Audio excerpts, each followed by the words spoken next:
Hi friends, Assalamu alaikum. Welcome back to my channel THAHI'S Bake World. ഇന്ന് ഞാൻ ഇവിടെ വന്നിട്ടുള്ളത് നല്ലൊരു തലശ്ശേരി ചിക്കൻ ദം ബിരിയാണിയുടെ റെസിപ്പിയുമായിട്ടാണ്. തലശ്ശേരി ബിരിയാണി എന്ന് പറയുമ്പോൾ തന്നെ എല്ലാവർക്കും അറിയാലോ. ബിരിയാണിയുടെ കൂട്ടത്തിൽ വളരെ ടേസ്റ്റ് ഉള്ള ഒരു ബിരിയാണി തന്നെയാണ് തലശ്ശേരി ബിരിയാണി. അപ്പം തലശ്ശേരി കണ്ണൂർ ഭാഗത്തൊക്കെ എങ്ങനെയാണ് ചിക്കൻ ദം ബിരിയാണി ഉണ്ടാക്കുക എന്ന് നോക്കാം. ഞാനിവിടെ 2 കിലോ ചിക്കനാണ് ബിരിയാണി ഉണ്ടാക്കുന്നത്. അതിനായിട്ട് ഞാനിവിടെ 10 ഒനിയൻ എടുത്തിട്ടുണ്ട്. അത് നല്ല തിന്നായിട്ടൊന്ന് അരിയണം. ഒനിയനൊക്കെ ഞാനിവിടെ അരിഞ്ഞെടുത്തിട്ടുണ്ട്.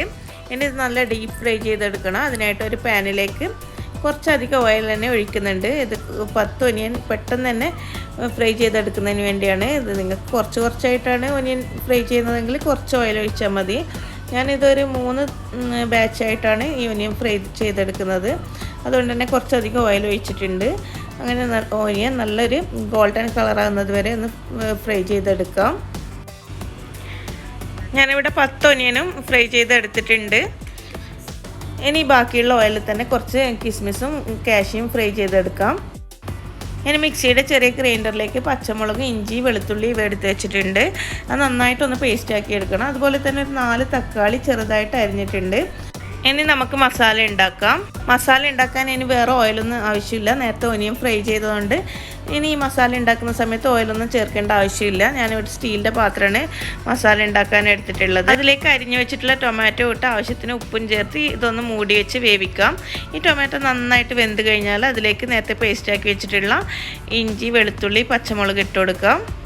എന്നിട്ട് നന്നായിട്ടൊന്ന് വഴറ്റിയെടുക്കണം. ഇതിൻ്റെയൊക്കെ പച്ചമണം മാറുന്നത് വരെ ഇതൊന്ന് നന്നായിട്ട് വഴറ്റാം. ഇനി ഇതിലേക്ക് കഴുകി ക്ലീനാക്കി വെച്ചിട്ടുള്ള ചിക്കൻ പീസസ് ഇട്ട് കൊടുക്കാം. ഞാനിവിടെ 2 കിലോ ചിക്കനാണ് ബിരിയാണി ഉണ്ടാക്കുന്നത്. അങ്ങനെ ഈ ചിക്കനും ഇട്ട് നന്നായിട്ട് ഇതൊന്ന് മിക്സ് ചെയ്ത് ഇതൊന്ന് മൂടി വെച്ച് വേവിക്കാം. ഈ ബിരിയാണിയിൽ നമ്മൾ കൂടുതൽ പൊടികളൊന്നും തന്നെ ആഡ് ചെയ്യുന്നില്ല. ഇപ്പോൾ ഒരു ചിക്കൻ ഒരു ഹാഫ് വേവ് ആയിട്ടുണ്ട്. ഈ സമയത്ത് നമുക്ക് നേരത്തെ ഫ്രൈ ചെയ്ത് വെച്ചിട്ടുള്ള ഒനിയനിൽ നിന്ന് കുറച്ച് ആഡ് ചെയ്ത് കൊടുക്കാം. ഈ ബിരിയാണിയുടെ മസാലയിൽ ഒനിയൻ ഫ്രൈ ചെയ്തത് ഇങ്ങനെ ഈ ഹാഫ് വേവ് ആയതിന് ശേഷമാണ് ആഡ് ചെയ്ത് കൊടുക്കുന്നത്.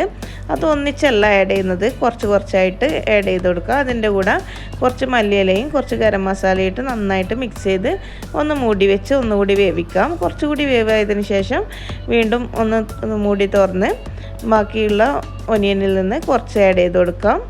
അതിൻ്റെ കൂടെ തന്നെ മല്ലിയിലയും ഗരം മസാലയും ഇട്ട് ഒന്നുകൂടി വേവിച്ചെടുക്കാം. അങ്ങനെ കുറച്ചായിട്ടാണ് ഇതിലേക്ക് ഫ്രൈഡ് ഒനിയൻ ആഡ് ചെയ്ത് കൊടുക്കുന്നത്. ഒനിയനൊക്കെ ഇങ്ങനെ ആഡ് ചെയ്ത് കൊടുക്കുന്നതുകൊണ്ട് തന്നെ ഈ ബിരിയാണിയുടെ മസാലയ്ക്ക് നല്ല സ്മെല്ലും നല്ല ടേസ്റ്റുമാണ്. കല്യാണ ബിരിയാണിയുടെ ഒക്കെ അതേ ടേസ്റ്റുള്ളൊരു ബിരിയാണി തന്നെയാണ് ഇത്. ഞങ്ങൾ 10 ഒനിയനാണ് ഈ ബിരിയാണിക്ക് വേണ്ടി ഫ്രൈ ചെയ്തിട്ടുള്ളത്. അതിൽ 8 ഒനിയൻ ഈ മസാലയിലേക്ക് കുറച്ചായിട്ട് ആഡ് ചെയ്ത് കൊടുക്കണം. ബാക്കി 2 ഒനിയൻ പിന്നീട് ദം ചെയ്യുമ്പോഴുള്ള ആവശ്യത്തിന് വേണ്ടിയാണ്. ഈ സമയത്ത് കുറച്ച് ലെമൺ ജ്യൂസും കൂടി ഇതിലേക്ക് ആഡ് ചെയ്ത് കൊടുത്തിട്ടുണ്ട്. എല്ലാം കൂടി നന്നായിട്ട് മിക്സ് ചെയ്ത് വെക്കാം. അങ്ങനെ ഞങ്ങളുടെ ബിരിയാണി മസാല ഇവിടെ റെഡി ആയിട്ടുണ്ട്. ഇനി റൈസ് ഉണ്ടാക്കിയെടുക്കണം. ഇതുപോലുള്ള 8 കപ്പ് റൈസാണ് ഞാൻ എടുത്തിട്ടുള്ളത്. അത് നന്നായിട്ട് കഴുകി വെള്ളമൊക്കെ വാർത്ത് വെച്ചിട്ടുണ്ട്. ഇനി ഇതിനാവശ്യമായിട്ടുള്ള ഓയിൽ എടുക്കാം. 150 ml സൺഫ്ലവർ ഓയിൽ, അതിൻ്റെ കൂടെ ഒരു 50 മില്ലി ഗീയുമാണ് എടുത്തിട്ടുള്ളത്. ഇനി റൈസ് ഉണ്ടാക്കാനായിട്ട് ഒരു പാത്രം അടുപ്പിൽ വെച്ച് അതിലേക്ക് ഗീയും ഓയിലും കൂടി ഒഴിച്ചു കൊടുക്കാം. അതിലേക്ക് ഒരു ഒനിയൻ കട്ട് ചെയ്തത് ഇട്ട് കൊടുത്ത് അതിലേക്ക് പട്ട, ഗ്രാമ്പു, ഏലക്കായൊക്കെ ഇട്ട് കൊടുക്കാം. ഒനിയനൊക്കെ ചെറിയ ഗോൾഡൻ ബ്രൗൺ കളറാകുമ്പോൾ അതിലേക്ക് 12 കപ്പ് വെള്ളം ഒഴിച്ചു കൊടുക്കാം. ആവശ്യത്തിന് ഉപ്പ് ചേർത്ത് കൊടുക്കാം. അതൊന്ന് തിളച്ച് തുടങ്ങുമ്പോൾ നേരത്തെ കഴുകി വാർത്ത് വെച്ചിട്ടുള്ള അരി ഇട്ട് കൊടുക്കാം. ഇതന്നെ ഒന്ന് മൂടി വെച്ച് വേവിക്കാം. അതിൽ വെള്ളമൊക്കെ ഒന്ന് ഡ്രൈ ആയി തുടങ്ങിയിട്ടുണ്ട്. ഈ സമയത്ത് റോസ് വാട്ടർ ആഡ് ചെയ്ത് കൊടുക്കാം. അതൊന്നുകൂടി മൂടി വെച്ച് ഈ റൈസ് ഒന്ന് നന്നായിട്ട് ഡ്രൈ ആക്കി എടുക്കാം. അങ്ങനെ ഗീ റൈസ് ഇവിടെ റെഡി ആയിട്ടുണ്ട്. ഇനി ദം ചെയ്യുന്നത് എങ്ങനെയാണെന്ന് നോക്കാം. ദം ചെയ്യുന്നതിനായിട്ട് ഈ പാത്രത്തിൽ നിന്ന് 1/4 ഭാഗം റൈസ് എടുത്ത് മാറ്റാം. ബാക്കി 1/4 ഭാഗം റൈസിലേക്ക് fried onion, coriander, garam masala ഇട്ട് കൊടുക്കുക. അതിന് മുകളിലേക്ക് തയ്യാറാക്കി വെച്ചിട്ടുള്ള ചിക്കൻ മസാല ഇട്ട് കൊടുക്കാം. ഇനി അതിന് മുകളിലേക്ക് കുറച്ച് ചോറിട്ട് കൊടുക്കാം. മുഴുവൻ ചോറിട്ട് കൊടുക്കുന്നില്ല, ഒരു പകുതി ഭാഗം ചോറിട്ട് കൊടുത്ത് അതിന് മുകളിലേക്ക് ഒനിയൻ ഫ്രൈ ചെയ്തതും ഗരം മസാലയും മല്ലിയില ഇട്ട് കൊടുത്ത് ബാക്കിയുള്ള ചോറ് കൂടി ഇട്ട് കൊടുക്കാം. അതിന് മുകളിലേക്ക് ഇനി ഒനിയനും ഗരം മസാലയും കാഷ്യൂ, കിസ്മിസ്, കൊറിയാണ്ടറൊക്കെ ഇട്ട് കൊടുത്ത് നന്നായിട്ട് മൂടി വെച്ച് ഒന്ന് ദം ചെയ്തെടുക്കാം. ഒരു അരമണിക്കൂറോളം ദം ചെയ്യണം. ചെറിയ തീയിൽ ഒരു അരമണിക്കൂറോളം ദം ചെയ്തെടുത്തിട്ടുണ്ട്. ഇനി ഇതെങ്ങനെയാണ് സെർവ് ചെയ്യുന്നത് എന്ന് നോക്കാം. സെർവ് ചെയ്യുന്നതിനായിട്ട് ആദ്യം മുകളിലുള്ള വൈറ്റ് റൈസൊക്കെ ഒരു പാത്രത്തിലേക്ക് എടുത്ത് മാറ്റാം.